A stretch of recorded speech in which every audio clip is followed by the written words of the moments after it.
I'm Ben. Welcome back to another episode of Grandma's Room. I'm here with Joffrey, and today we're going to be talking about Beyond the Fray, Paramalgamation, strange dreams we have, McNeil Island, and the American Airlines UFO sighting. Oh, yeah. You want to get into your stinky topic first? I'm about to get wet with this one, my boy. Paramalgamation, a book. Paramalgamation, it's, she said, the author, Shannon Legro, she has a podcast called Into the Fray, and that's like her book series too. So this is Beyond the Fray, Beyond the podcast. Beyond the Fray cast. Whoa. But she does this thing, I never actually listened to her podcast. I need to.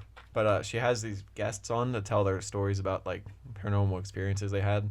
It's not just ghosts. It's, like, ghosts, supposed UFO stuff, like, just weird creatures they see. Yeah.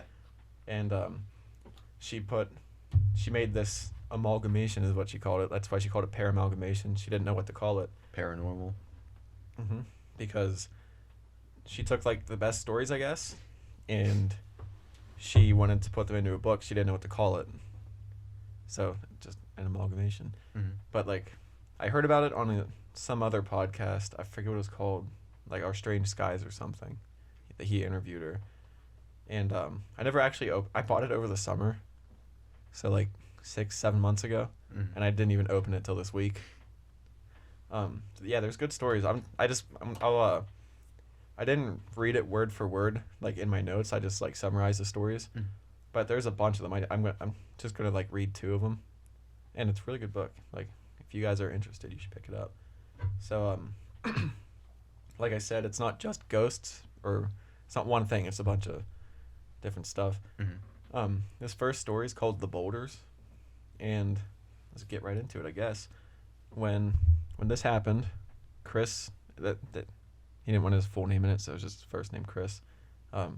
His family was going through some financial troubles, and him and his father had just gotten into a big fight. Like, they were, like, yelling at each other, and they were both pissed off at each other. So he went to his room, and he was thinking, like, heavily about the fight and his family's troubles. And when he was cooling down, like, he was just trying to stay, like, alone, Mm-hmm. so he wouldn't, like, yell more. Isolate himself. Yeah. And he suddenly remembered that he had left his truck at his grandma's house. That was just a couple miles away. Like, I guess, I don't know. Maybe they picked him up or something. Yeah, like, I don't know. But it reminded me of West Virginia. Because, you know, our grandma there was, like, a mile away from our house. You don't really remember. But he decided to go take a walk to cool off and thought that he may as well go get his truck when he was on his walk. So when he walked outside, he was immediately in pitch black. It was already night out, except for the stars. It was like a clear night. In a few minutes, his eyes adjusted so he could see more, but it was still really hard to see pretty much anything. And as Chris was walking up the road, he was passing a boulder field that belonged to a nearby quarry. Like, it was just like a field with a bunch of big rocks and stuff in it. Gotcha. And this is when he heard a strange moan from above the boulder field. And this story actually, like, it gets fucking weird, dude. The noise stopped him in his tracks, obviously. It's pitch black. He heard a weird moan coming from the boulder field.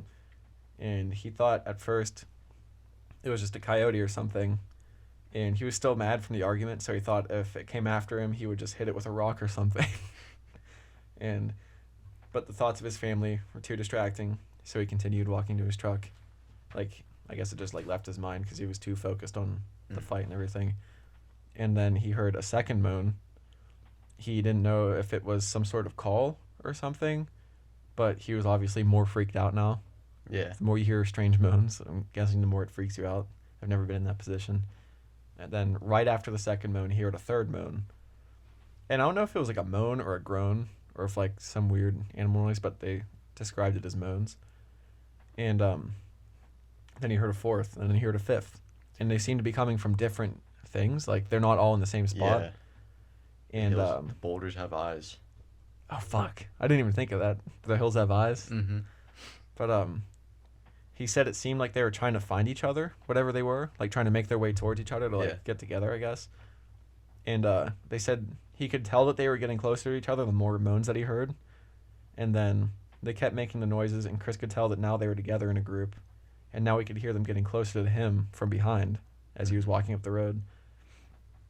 But when he looked behind him, he couldn't see anything. Then, when they were sounding like they were about 30 feet behind him, everything got completely silent, which it's really common in weird encounters. It's called the Oz effect. Like, people explain, like missing 411. Yeah. Like, people who survived that, people who said they see weird creatures and stuff, like, they'll see that, well, like, right before whatever happens, they'll, like, if they're in the woods, like, there's stories of people seeing, like, weird creatures in, I think it was Puerto Rico, and I think I actually spoke about that one before on, an early podcast, but they said right before they were driving, and right before they saw it, everything got quiet, like, no wind, no, like, animal noises. All they could hear was, like, their own breathing. Yeah. It sounds terrifying. Yeah. But, I'll get back off that. But, yeah, everything got completely silent, and he still couldn't see anything, even though he was straining, like, as hard as he could. Obviously, you'd be scanning, like, yeah, dude, like crazy in the middle of the night. And then he could hear the patter of feet or paws or something on the road, but he was still unable to see anything.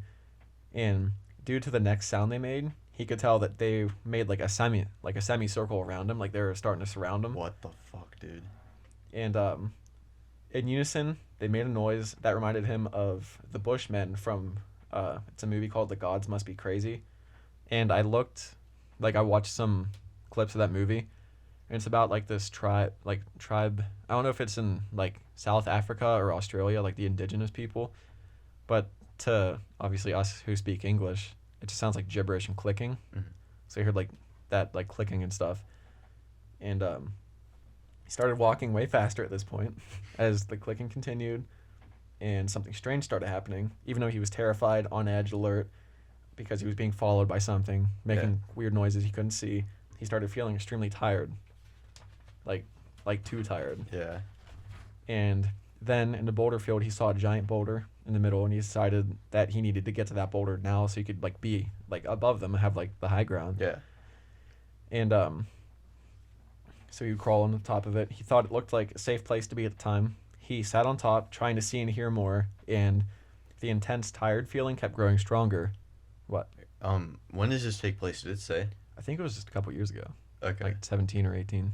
One question I have, like, well, you said he was having financial trouble. I was gonna say, like, why not pull out his phone and like use a flashlight? But if he's having financial trouble, might not have. His phone. He might, even if he did have a phone, he'd like, hey, what if he didn't have it on him? Or if you're that frazzled, like, if you're that on edge and like freaked out, you might not be thinking straight. Yeah. Or whatever. But yeah, the tired feeling kept growing stronger. He just started feeling like exhausted for some reason. And he figured that they were actually coyotes or something. For some reason, his mind went to like, oh, they must be just coyotes. And that they must have moved on because he stopped hearing the noises. And the intense fatigue caused him to fall asleep on the boulder. Like, he fell asleep on top of this rock. Okay. And then he shot awake, still in the dark, to something touching the back of his head. What the fuck, dude? And as he shot up and tried to see what was touching him, he turned around real quick, and he heard feet, like, pattering away from him. And when he turned to look at the sound, he saw nothing. It sounds fucking terrifying. Yeah, dude. And he got a burst of adrenaline and started walking fast. Decided that he was going to get to his truck. Yeah. And if he had to sleep, he would once he was in his truck, because it's obviously safer than out in the open with whatever's out there. And he started hearing the clicking bouncing around again between whatever creatures they were. And though he wanted to sprint to get away from them now, he started feeling the crushing exhaustion again. Mm-hmm. He was in the middle of the road at this point. Okay. And he was so confused, and he was trying to fight the exhaustion, and he started beating his chest, like. Oh, and he like stay awake. Like doing that, shaking his head and screaming, trying to stay awake, and I guess trying to scare whatever it was off. Yeah. And he couldn't wrap his head around what he could possibly be tired from. Like why would he be feeling tired? Like, he was so panicked. Obviously, like, even like, you obviously don't know what that feels like. Yeah. But like when you're little, you like lose your mom in the store. You're so awake and like alert. Mm-hmm. It's probably like a human nature thing. Mm-hmm. But it's just so unnatural to feel tired in a situation like that, so he couldn't like wrap his mind around it, and he felt like he'd been drugged and that he didn't have control over his body, which also, and we never figure out what, like he never saw them or anything. Okay. But that's also from doing this podcast and listening to other stuff. That's common in alien stuff. Like it feels like you don't have control of your body. Like you suddenly have the urge to walk outside, and like looking back on you, like why did I walk outside? Like you don't think. Like you're not thinking straight. Like if you just have like the urge, like you need to go outside, like something like that. And his head at this point slumped over when he was walking. He could barely walk, and he kept like almost falling, like stumbling around, trying to get up the road. Then Chris fell face first on the ground, but he caught himself at the last second, like on his hands and knees now. He couldn't get back up. And he crawled a few feet, but he had to stop, and then he somehow pushed himself up onto his knees and like just on his knees and started looking around for safety, but saw nothing. Then he saw another boulder and used every ounce of energy that he had to try to get to it. And he was so disoriented that he didn't even know if the clicking was still happening at this point, like whatever chatter they were doing. Yeah. And there was a very small slope up to the boulder, and he had to struggle to climb that little slope. And he got to the top and passed out again, unable to stay awake. He woke up again, staring at the starry sky. So this is 2 times now that he fell asleep and woke up at night. Yeah. So I don't know how like asleep for an hour, a couple hours, or what. But he heard a grunt above his head, like a huh. Yeah. And look, where am I? Yeah, okay. He heard a grunt above his head and another one past his feet. Like he was laying down. He heard one in front of him and behind him. And he didn't have the energy to move. Like he just had to lay there and whatever happened. Mm-hmm. And he began passing out, and his last thought was that he was just surrounded. Yeah. And he shot awake again as the sun was rising. He looked over his body for wounds but found none. He still doesn't know what was chasing, but thinks it may have been what his grandma called the sheep eaters, or may have experienced a group of fae. And I looked both of these up. Sheep eaters, all I could find was a tribe of Native Americans that would eat sheep. So I don't know how that would explain it. He thought like Native Americans were following. Yeah. But fae, it's fucking stupid, dude. Let's hear it. It's pretty much a fairy. Like, I think if this is true, it's terrifying. But the fairy explanation, like, it just seems super dumb to me. Yeah. There is like folklore of like fae folk or whatever, which I can't like subscribe to it. That like they would like lure children in and like make them eat or drink something that would like make them fall asleep. And there's even stories, I think, of like people being gone for decades, and when they come back, they thought that they were gone for like an hour. Mm-hmm. But I can't really subscribe to the fairies. Yeah, that seems pretty dumb. I think if it was anything, it was just like maybe aliens. Mm-hmm. Which even saying that sounds weird. Yeah. I don't know. I like the idea of UFOs and stuff, but saying it sounds kind of dumb. Maybe that just means we're dumb. Maybe. But yeah, that's the story of the boulders. All right. What do you think? I liked that. That was pretty good. Did it spook you? A little bit. It really reminded me of where we lived in West Virginia. Like Wow. Just that stretch of road that we lived on. It just, the whole time I was reading that, I was picturing it right there. But like, you know the big bridge, the big metal bridge down the road from our house? It was just like, it was like a huge like gorge pretty much, but it was just a little creek in the bottom. Oh, yeah, I know what you're talking about. I just pictured that boulder field being in place of that. I don't know, that's just what I was picturing. This second story is about a Wendigo. It's a shorter one, but still kind of weird. Because like I like the Native American stuff. Yeah, I think that's cool. I don't know why we give more credence to it, but I feel feel like like it's more believable. I don't know. Yeah, like when they say stuff, I always kind of take it more seriously than just like ghosts. Yeah. I don't know. Maybe it's because they seem so wise. Yeah. I don't know. This the second story is called Wendigo in Iowa. And let me look real quick in this book. I have 2 stories here. I don't know if there's a table of contents. No, there's not. There's just It's like over 200 pages, so there's a bunch of stories in it, because they're just like a couple pages each, like 8 to 10. But okay, the person in this story is not named, but it takes place in Iowa in August 2017, recent. And she was on her way to work very early in the morning, as she worked an hour and a half from where she lived, and her shift started at 5 in the morning. Fuck that, dude. Yeah, so she had to get up super early, dark, the whole drive. And she was also pregnant at the time, and she didn't like being alone on the dark roads by herself for obvious reasons. What if something happened? She's pregnant. Yeah.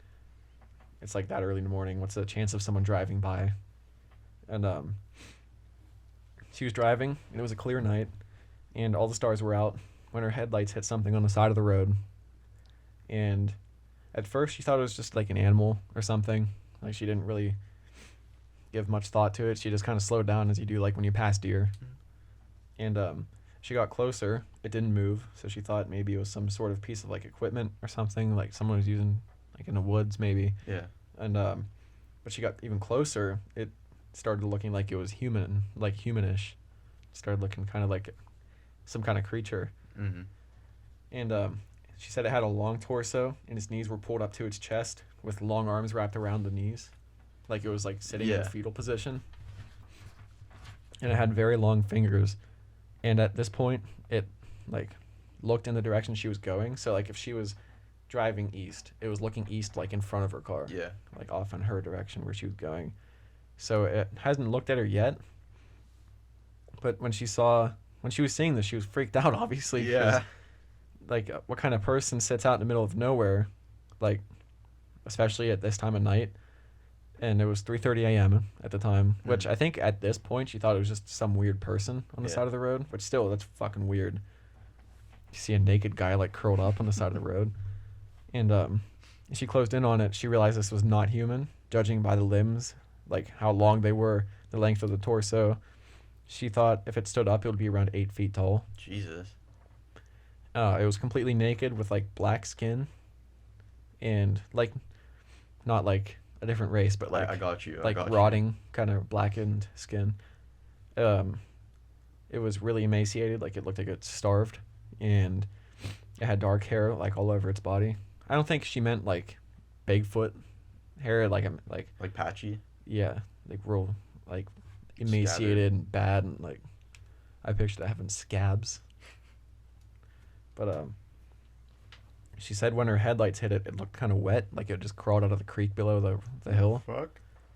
And because she knew the area, okay. Apparently there's a creek down the hill. She said it looked like it crawled right out of that, and he was just trying to get clean, and like she disturbed it, but its face was like bone white. Like it was. This whole thing is totally black, and then its face was just white as could be. She said it looked like bone. But I think she also said she didn't see its eyes, like it had black hair kind of covering its eyes. And she wondered what it could be, because like if it wasn't a person, like what was... Yeah, what was it in the woods? Yeah, and as she very slowly passed it, I guess she was so concentrated on it, like she didn't realize how slowly she was passing it. It looked at her. And she said at the time, a stab of panic spread across my body as I stared at the thing. Like, obviously... Like, if you saw something like that and it fucking, like, just, like, looked over at you... I would be out of there, dude. Yeah, she stomped on the gas. And she made sure all of her doors were locked. It took her a while to calm down. And even when she started, like...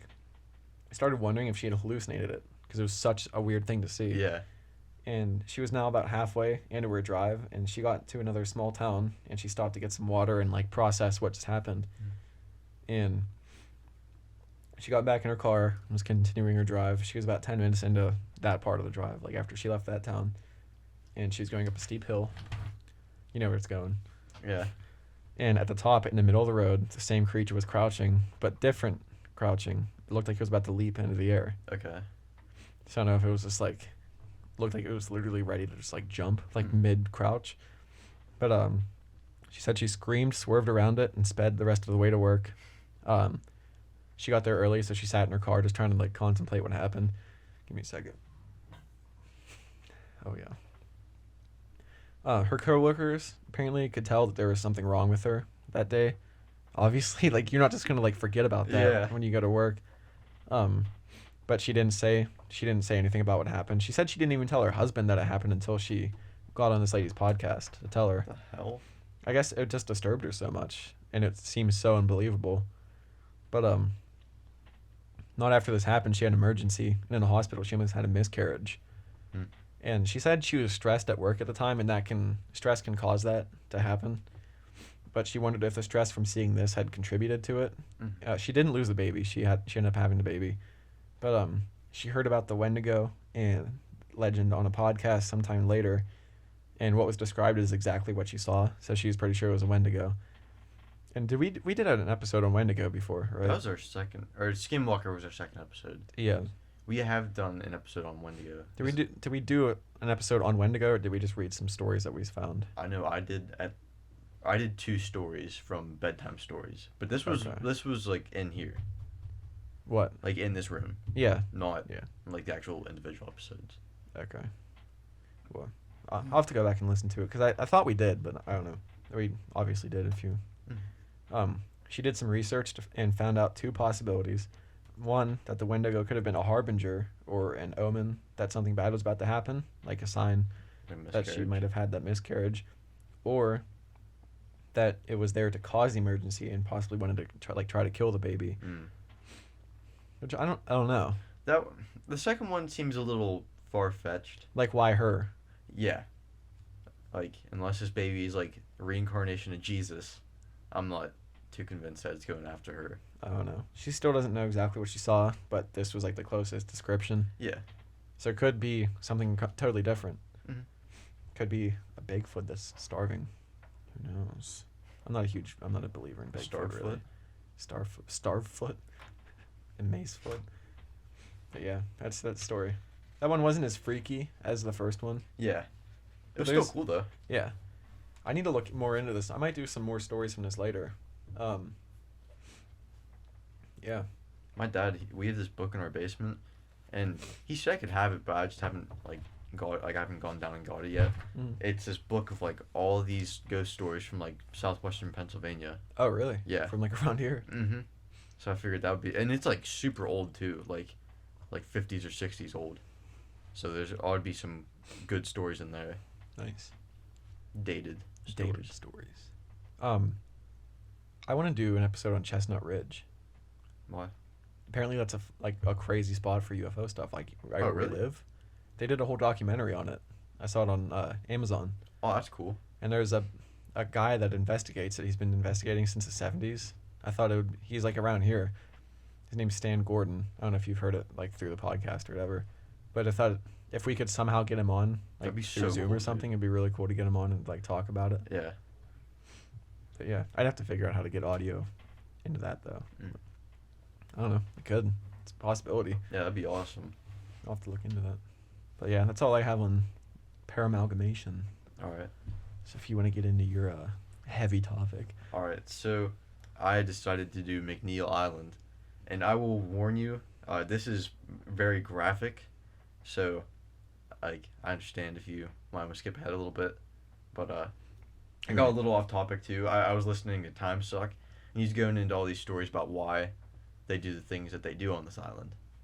So, since 1990, Washington State has sent their sex offenders to McNeil Island, like after they serve their sentences in jail, and the island is home to a rehabilitation center to try and rid them of like the urge to rape, molest, and all other sorts of offender shit. I don't even want to go into all of it, but it is possible for residents, that's what they call them, it's possible for them to be released from the island, but the group of people, like the court, or I think it's called the council, the people that oversee the island, like, they almost never let anyone off. Good. Like, fuck right good. So the reason that, like, these criminals are kept once their sentence is done is because many times, like, sex offenders, they get released over and over and over and just go out and do the same thing that they got locked up for. So, rape a kid, go to jail. Kill and rape another kid, they go to jail, and they get sentenced for like 3 years. Like, that is fucking 3 years? Crazy. What state's this in? Washington? Yeah. I'm not saying this only happens in Washington. I'm saying this happens like all over the country. In Canada, a lot of these guys are from Canada. That happens a lot with any crimes. Apparently, like, people get out of prison, and it's so hard for them to get jobs and stuff to go right back to... I feel like this is way worse than, like... Oh, no, like no, gangbanging. I know, I'm not saying that. I'm just saying that Okay. happens with a lot of crime. I'm not trying to justify them. All right. So the first example is Corton Breitenbach, who went to jail for raping a woman, and once he was released, he raped a 7-year-old 6 weeks after he was released, went back to jail. And another sex offender who struck one of these, or who once struck once he was released, was Peter Whitman, who got 16 months in jail for raping 4 boys. So 4 boys, 4 months each. He got how many months? 4 months essentially for each boy, which is fucking retarded. He wasn't even in jail for 2 years for that. Yeah. I think if there's evidence, they should just like get the chair. Yeah, absolutely, dude. It's more than fucked. So he got out of jail and raped an 8-year-old girl and earned himself another 5 years in prison. Then once he got out of that, once he got out of there, he got caught in a hotel room with a 13-year-old boy. And the next year, guess what he did, Joffrey? He raped a 5-year-old boy with all sorts of tools and whatever. And you want to guess how long he got in jail for? 5 years. 3 years. Fuck. Was he sent to the island? No. None of these guys have been sent to the island, at least that I know of. Actually, a lot of these guys are in Canada, too. I think I said that earlier. Anyway. So 3 years later, he gets out of jail, and he took 2 boys, chained them up in a barn, and he raped both of them, and then he got caught. So, I think just out of these 2 stories alone, you can see why McNeil Island exists. But in case you don't, I'm going to go into some more. I have a question real quick. Yeah. When they're on the island, are they in jail on the island, or are they just roaming? Yeah, they're in jail. Okay. So, Brian Abrosimo, so he got out of prison in 1992 and raped his ex-girlfriend after breaking into her apartment. He went to jail again and raped the same girl in 2002 once he was released. Went to jail and in 2006 beat and raped a prostitute and drove his van and hit 2 girls like in a suburban or urban neighbor. Wait, fuck. What's it like when it's like right outside the city? Yeah. Suburbs. Suburbs, that's what I was looking for. He was in the suburbs, and he hit 2 girls with his van, and he took one of them and taped her eyes and mouth shut, and he proceeded to rape her too, and was released in 2017. How long was he in jail for? 2000, or I'm sorry, earlier I said 2006, 2004, so 13 years. James Dean Barnett, not to be confused with, like, awesome actor James Dean, he got 3 months in jail for sexually assaulting a 10-year-old boy. And 3 months? Yeah, 3 months. Christ. And once he got out, he moved and changed his name to some other town. It didn't say where at, but he won the confidence of his new neighbors to watch their kids where he molested them. How? How would they ever be okay with... He changed his name and moved to a different city, so no one knew what... Isn't that, like, super illegal for those people? Yeah, it's illegal, but he did it. So I guess I shouldn't be questioning how they broke the law. Yeah. Yeah. And he's still waiting for a sentence today. So he's been in jail since who knows how long. I guess he probably knows. Maybe they should just keep him waiting for his sentence till he dies. Fuck yeah, dude. So I got some statistics after some of these horrific stories. In the U.S., 1 in 6 women will be raped every year, which is insane to think about. 1 in 6, dude. In the U.S.? Yeah. So you think, we have my mom, Ruby, Aunt Carolyn, Grandma Gracie, Aunt Cindy. Or no, that's 7. So statistically, 1 of them will be raped in a year. Statistically? Yeah, statistically. And compared to 1 in 33 men will be raped in the U.S. every year. Which is, I know it's not nearly as bad, but either way, that's fucked. Like, I I just don't get like what is the rationale or the reasoning. What behind them doing that? Yeah, and like I know we'll probably never figure out why. I mean, I'm sure someone because they have like, a disease. No, and I mean that disease should just be eradicated from the face of the earth. Despite all the effects that like rapists and molesters have, I think like the guy his name Dan Cummins. Time Suck. Yeah. So he just kept listening on and on and on about all this bad shit like that they can have on these people's lives. But like I think the worst one by far that he listed is that like people who've been raped, they're 2 or 3 times more likely to sexually assault someone else. So like not only like as children or even if that happened as an adult, because I know if that happens as a child, that probably fucks your head up forever. I would assume as a child, but I don't think he said. But I'm not like, just to clarify, I'm not saying that all sexual abuse victims like now have the urge to like. It's just more likely. Yeah. Like if that happened to you. Yeah, and many of these cases, situations are the result of like many different factors. So it's not just like just because this person got like sexually assaulted doesn't mean that they're gonna go out and do something. But R. Carl Hansen and Kelly E. Morton Bergeron, I think that's how you say it. They did a study that concluded only 14% of adult men will go on to sexually assault, 14% of adult men who go. Wait, I'm sorry. Okay. So men who've like committed like some sort of sexual offender thing, once they get released, only 14% of them will like go on to reoffend, which still like it's a high number. Yeah, any number is too high in that category, and this number is not set in stone though, as many experts like they aren't able to agree on the exact number of people who were assaulted. I know that the number was like much higher. I think it was 15 years. I think it was like in the 60s, like 60%, and wait, 60% back then would reoffend. Is that what you're saying? Like within 15 years of being released, 60% would go on. Now it's what, 14? Is that what you said? Well, no, that's for 5 years. Oh. 14% in 5 years. And like all forms of pedophilia, they can't be cured because like there's no effective way. Like no one's found an effective way. Huh? Bullet. Yeah. Aside from shooting or killing them, there's no effective way like to stop pedophiles. And that doesn't include like being put away like in jail. And most people who have pedophilic ideas, they eventually act on their sexual orientation or age orientation, as it's now being called, which is fucked. You know what? I can't stand when I've seen people trying to normalize that now. That is fucking awful. There's, I forget what it's called, like pedosexual is what they're trying to call it.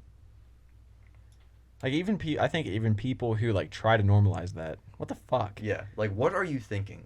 Like what if that happened to like your son or daughter or cousin or something like that? Like you can't consent as a kid. Yeah. I mean, especially like what was it? I think I said 10-year-old earlier. Yeah, a 10-year-old boy. Like, dude, what the fuck?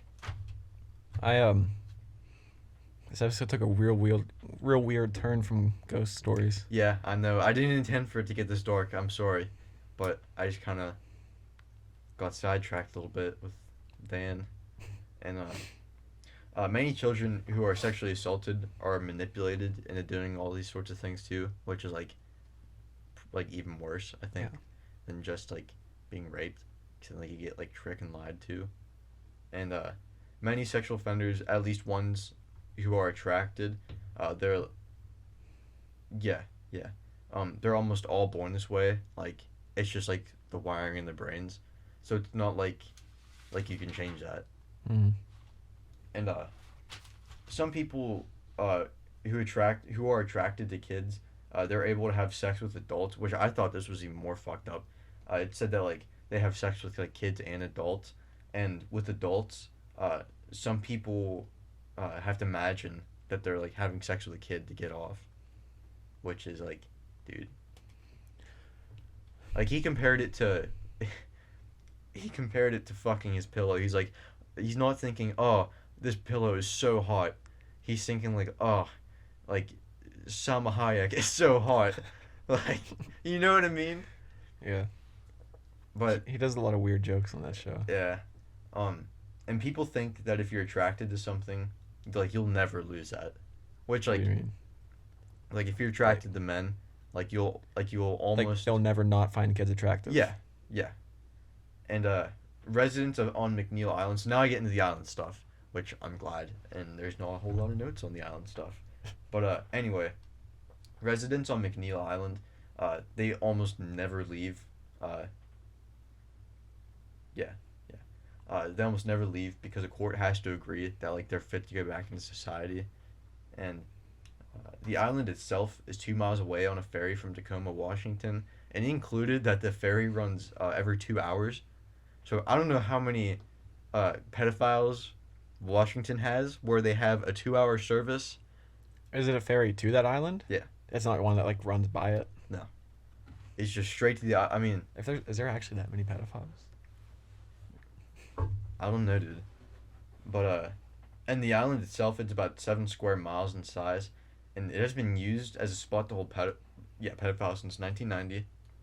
And McNeil Island, it's not like it's been used as a place to hold prisoners since 1875, which I thought was kind of cool. When it was used as a territorial jail, I didn't know what that meant. It said or he said a territorial penitentiary, but Is that when they weren't states? They were just territories? Or wait, it might have been, back yeah. before, I don't know. like when they were trying to colonize or whatever? That would actually make a little sense because it says later it was used as a federal prison, like in the early 1900s. And then during World War II, Japanese men who refused to serve, like in the army or navy or whatever, when they were drafted, were sent there. Wait, when? World War II. I thought they weren't allowed. I thought they were put into like internment camps.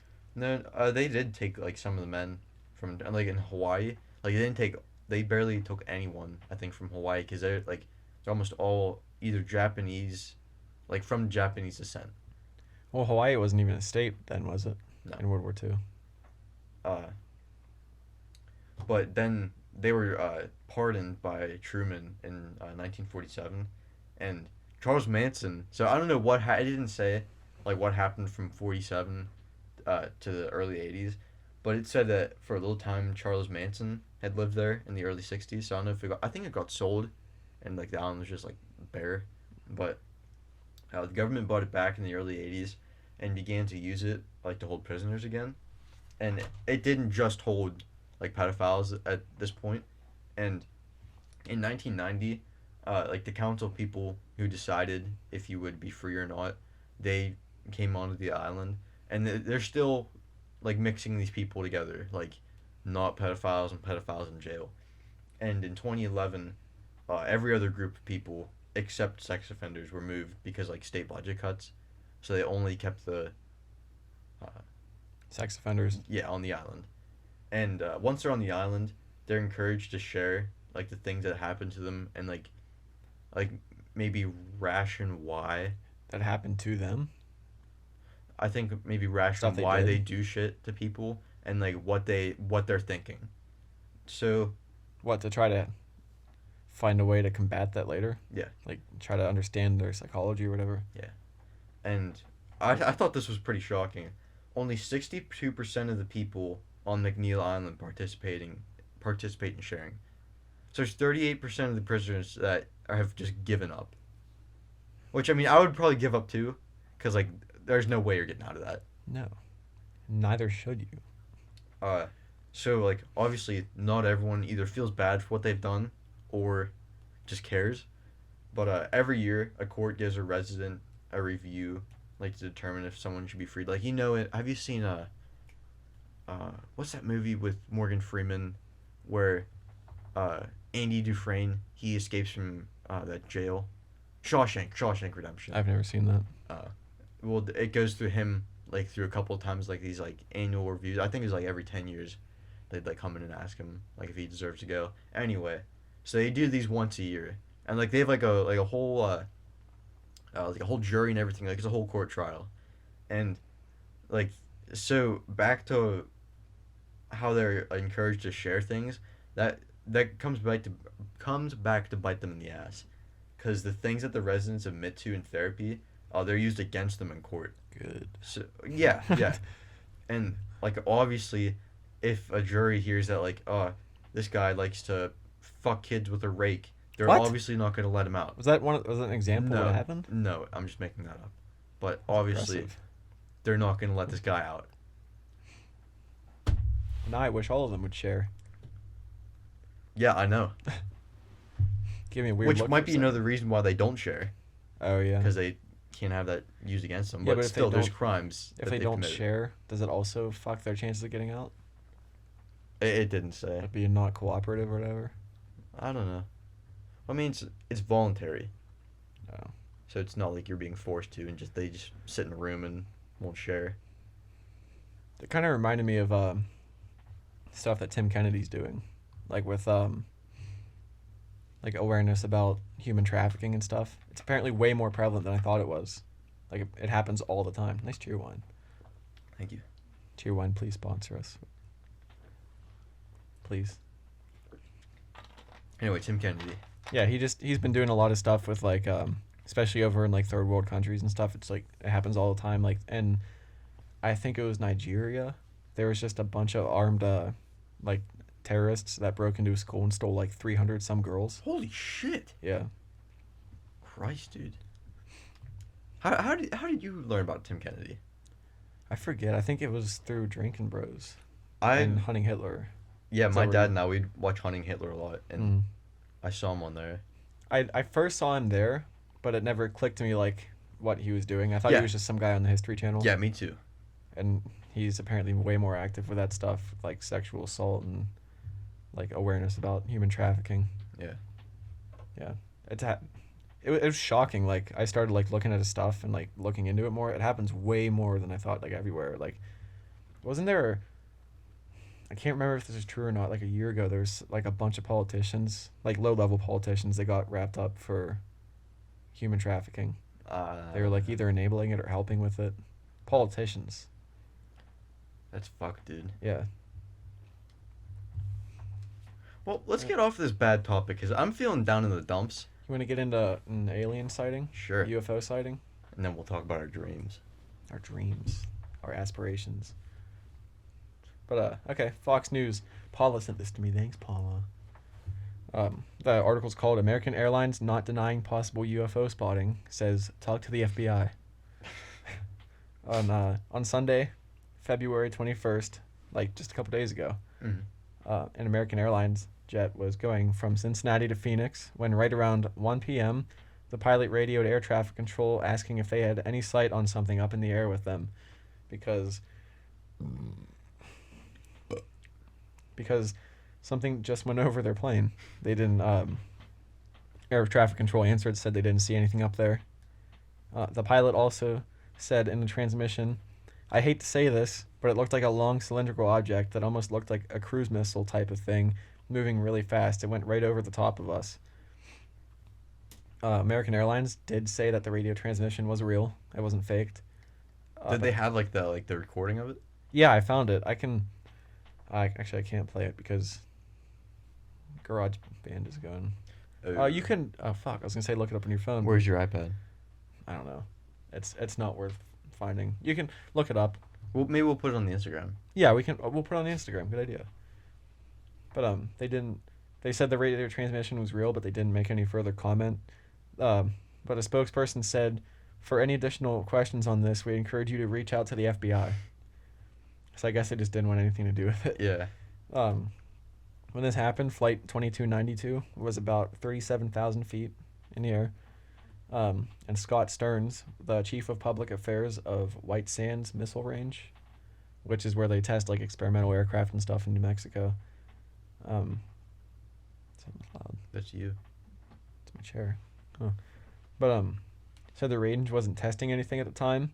He also noted the distance between the range and northeastern New Mexico, which is 400 miles. So Shit, like dude. they could, like, I guess I would think that if they were testing something, they'd keep it around the base. Yeah. So it just goes. I guess it's just more credence to that they weren't testing anything. Stearns also said, "We have no idea what it could have been, or if anything similar has been sighted in the area before." And yeah, I listened to the transmission, and the pilot, when he was explaining what happened when he was in the air, he seemed like kind of like baffled.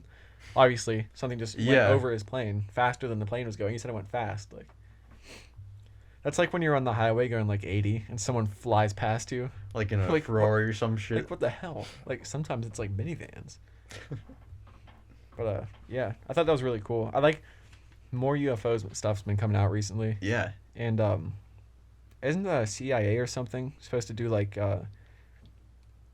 with the COVID deal? They already released stuff. Is it annual, or is it like every 90 days or 180 days they have to like give us information on stuff they found about UFOs? Yeah, that was part of the COVID relief. Yeah, dude, like who do you think like in Congress like called for that? Like, oh, we gotta have like that's the most important issue right now is getting UFO updates. I don't know. I don't like when they add stuff to bills and stuff, but I like. Yeah, this is a good one. Bills passed. It's good when it's good for me. Yeah, no. But yeah, fuck. I was gonna say something else about this. I can't. I had a thought when I was reading, and I can't think of it. I don't know. I don't know. I like that it's more prevalent now. People aren't like getting fired from their jobs and stuff for seeming crazy. Yeah, seeming. But what if it's all just like disinformation or like a psyop? That would suck ass. They're just seeing how the public would react. What if they're seeing how the public would react, so when they do release it? Oh, shit. I don't know. I just hope it's real. Yeah. Well, dude, let's talk about some of these dreams we've been having. Okay. Okay. Start off, I don't have a whole lot of dreams to share. So, I had this dream. It was like the beginning of the week, and I was at Walmart, and like whenever I go down south, like to my aunt's house, they have this Walmart, and it was this Walmart. I don't know why, but anyway. So you walk in, and they have like the produce side like over here, and it's like this big like open space, like bigger than ours. And I was walking over, and there was an aisle like going down, and I saw Badlands Chugs. I was like, holy shit, it's Badlands! And so like I ran up to meet him, and like I came over and he smiled, and then we were all wearing masks. It was still during COVID, and then he was like, "You're too close. Get away!" I was like, "What?" And then like other people started to realize it was Badlands and came over and like wanted to meet him, and like he freaked out. And he was like, "You guys need to get away from me!" And I was like, "What the fuck is going on?" They're like scared of COVID, or is it just being an asshole? Yeah, he was scared of COVID, but I hope he's not like that. I imagine he's not like that in real life. Seems pretty cool. Yeah, I just it threw me off. We should get Badlands on the podcast. See if he has any like ghost stories or anything. That'd be awesome, dude. But I woke up, I was just so disoriented. I was like, "What the fuck is going on?" Because I'm not used to seeing a mean Badlands. Have you ever had a dream that seems so real that when you wake up you're like, "Oh, thank God"? Yeah. Like the ghost one I told you last week. Yeah. That seemed real as fuck. One time, this was last year I had this dream. Like, I was still in school, and so we had a sub in like my dream, and the classroom I was in, it was at our high school, but a class that I had my freshman year.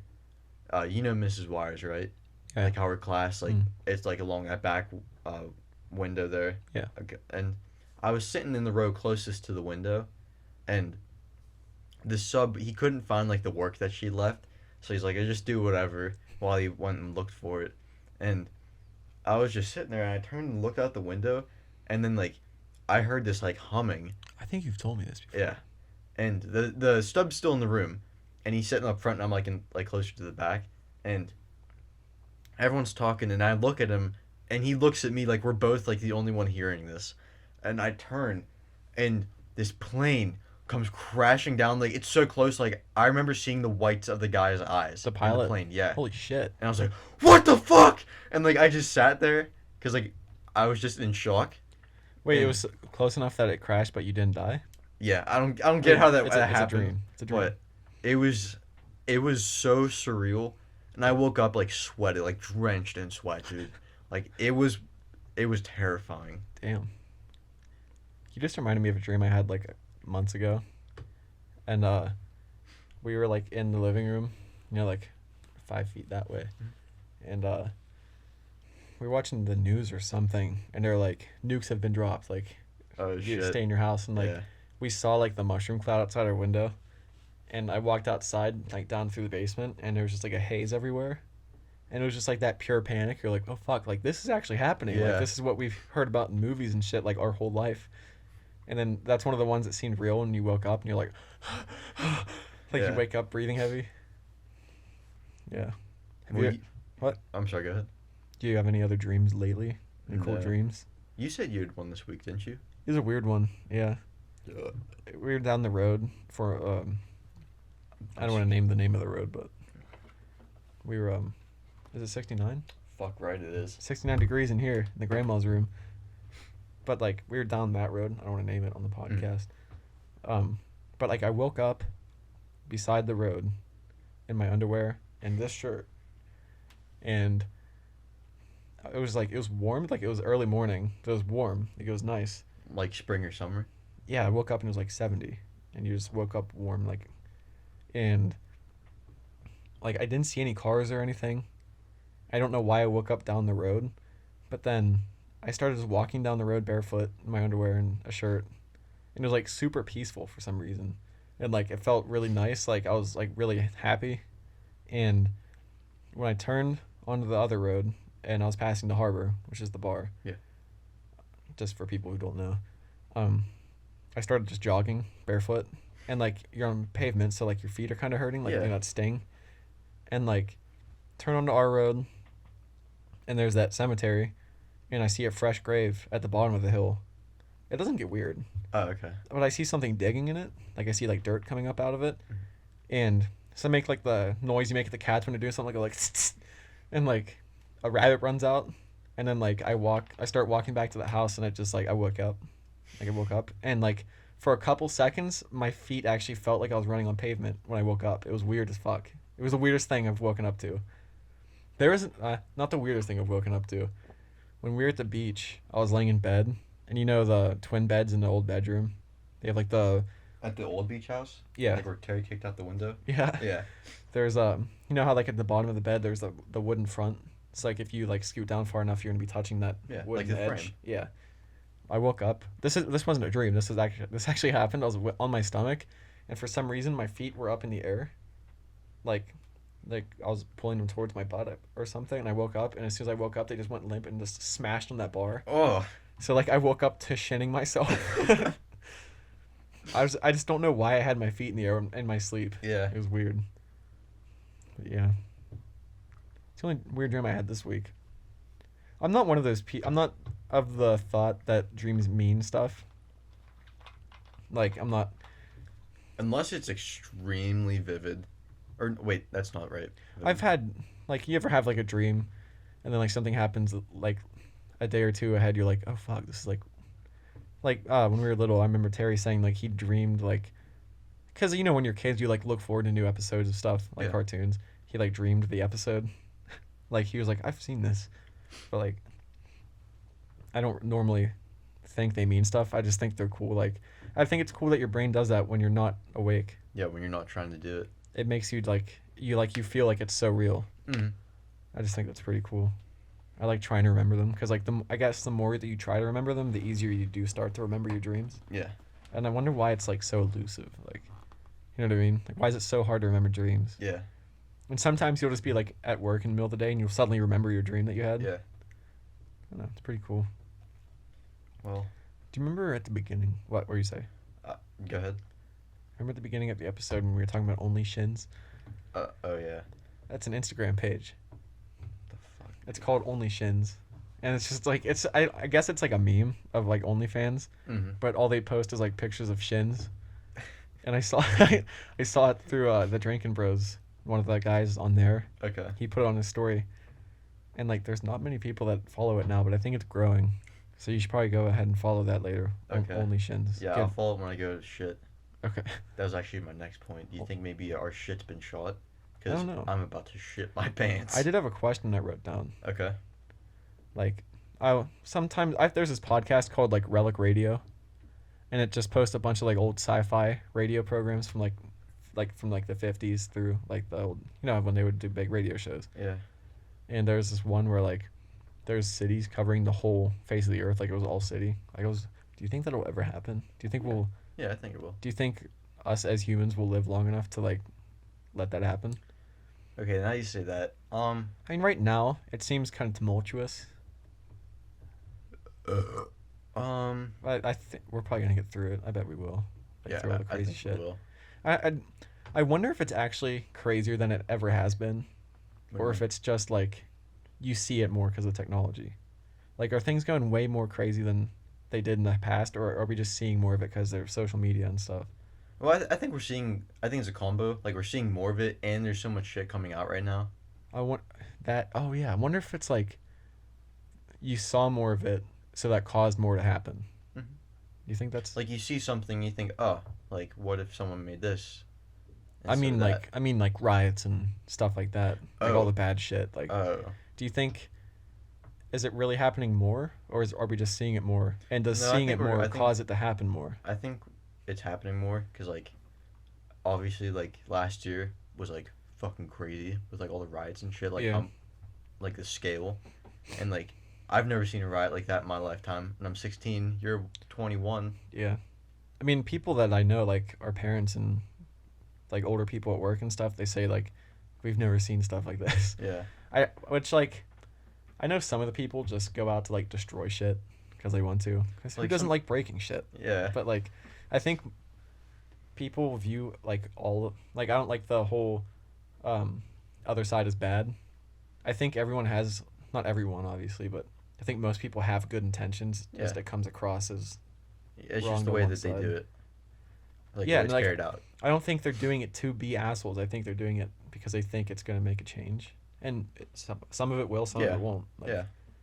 I think eventually, after we come out of this, it'll probably be a better place. I hope so. Yeah, because people will like be able to actually go out. Like, I feel like a big part of it is that, like, no one's been doing anything for stuck. Like a year, almost a year now. Yeah. And like obviously that's gonna like drive some people like a little crazy. I'm not calling them crazy, but riots they're crazy. Yeah. But like I've heard people say they think that the reason it got so nuts was that like people got like so pent up and they had like so much like aggression pent up because they couldn't do anything that it just fucking exploded when something happened. Which like I don't know how we got on this tangent. I just hope everything goes okay. Yeah, I want shit to go back to normal. Yeah. Like no more insane burning down city riots. No more fucking COVID. Yeah, like this whole COVID thing kind of sucks, eh? Yeah. Fucking right, good buddy. Well, you gonna go take a poop? Yeah, I think our shit's been shot. Follow us, Instagram, Grandma's Room Podcast. If you want to go now, I'll just wrap up with the... okay, yeah. Sounds like a good idea. Grandma's Room Podcast on Instagram. Purses! Is he in the bathroom? Yes. YouTube, Grandma's Room Podcast. Rumble, Grandma's Room Podcast. What else do we have? Google Google Podcast, Stitcher. iTunes. We're on that. Spotify. We have our Spotify playlists. Spotify plays Grandma's Saloon, country music, like old country music. Mm-hmm. Grandma's Opium Den, so it's like vibing music. Grandma's Guitar Case is rock music. What else do we have? Grandma's Trap House, it's rap music. What else do we have? Grandma's Jukebox, like classic, like 50s, 60s music. We have Grandma's Crimbus Tree, but that's really only Christmas, it's a holiday. Obviously. Holiday playlist. Yeah. If you're listening, you like us, drop us a review on iTunes. Ben's gonna go take a shit now. Yeah, I think that's about it. We're doing a video podcast now. Obviously, if you're watching this, we're doing it on YouTube and Rumble, trying to get out everywhere. So yeah. Stay golden, grandchildren.